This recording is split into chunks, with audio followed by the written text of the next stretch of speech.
గురువుగారు, దేవుడు ఒక్కడే అని బోధించే మన సనాతన ధర్మం రోజుకో దైవాన్ని ఆరాధించమని చెప్పిందా? సోమవారం రోజు శివాలయానికి వెళ్తూ ఉంటారు, మంగళవారం ఆంజనేయ స్వామి గుడికి వెళ్తూ ఉంటారు, శనివారం వెంకటేశ్వర స్వామి గుడికి వెళ్తూ ఉంటారు. ఇలా ఎందుకు వచ్చిందంటారు? ఎందుకని అంటే నానా రూపధరో భూత్వా సర్వేషాం ఈప్సితప్రద. సత్యనారాయణ వ్రత కథలో 170 శ్లోకాలు ఉంటాయి. 5 దేవుడు ఒక్కడే. ఈ వాస్తవం మనకు అనుభవైక వేద్యం కావాలి అంటే ముందుగా గణపతి పూజ, ఆ తర్వాత కలశ పూజ, లేదా ముందు వెనక, అందుకంటే ముందు దీపారాధన, ఆ తర్వాత ప్రధాన దైవం. ఒక్కొక్కసారి ప్రధాన దైవాన్ని ఆరాధించకంటే పూర్వం నవగ్రహాల పూజ, పంచలోక పాలకుల పూజ, అష్టదిక్పాలకుల పూజ, గౌరీదేవి పూజ, కంకణ పూజ, ఇలా ఎన్ని పూజలో చేస్తూ ఉంటాం. ఆలయంలో ఉండే ప్రధాన దైవాన్ని దర్శనం చేసుకోకంటే పూర్వం ధ్వజస్తంభం, అలాగే పన్నితరాళ్ళవార్లు లేదా నాయనార్లు, అమ్మవారు, గరుత్మంతుడు, ఆంజనేయుడు, నందీశ్వరుడు, ఇలా పరిచార దేవతలందరినీ కూడా దర్శనం చేసుకున్న తర్వాత ప్రధాన దైవాన్ని దర్శనం చేసుకుంటూ ఉంటాం.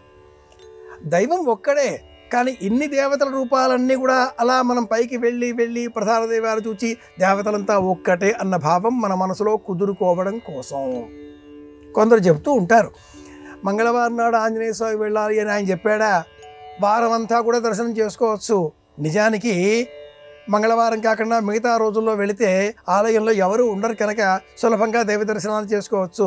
వినడానికి బాగానే ఉంటుంది. కానీ శివారాధన సోమవారం ప్రత్యేకం. ఎందుకని?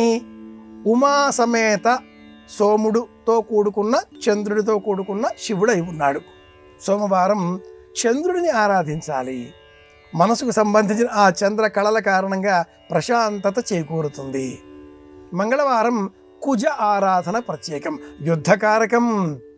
ఔషధం ప్రారంభించకూడదు కనుక యుద్ధకారక గ్రహమైనటువంటి కుజుడి అనుగ్రహంతో కూడుకున్న ఆంజనేయ స్వామి వీరుడు, శూరుడు, మనలో ఉత్సాహాన్ని నింపే పరమదైవం.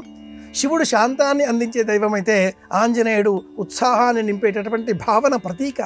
కనుక మంగళవారం నాడు ఆంజనేయ స్వామి వారిని, ఆంజనేయ స్వామి వారి జయంతి శనివారం నాడు అని మనకు పరాశర సంహిత చెబుతుంది. కానీ మంగళవారం నాడు పూజ చేసినట్లయితే మనలో ఉత్సాహంతో పాటుగా ఉద్వేగ భావంతో కూడుకున్న ఆలోచనలు పెరిగి ఏ పని చేస్తున్నా విజయవంతంగా చేయగలుగుతాం, ముందు అడుగు వేయగలుగుతాం, పరాక్రమించగలుగుతాం.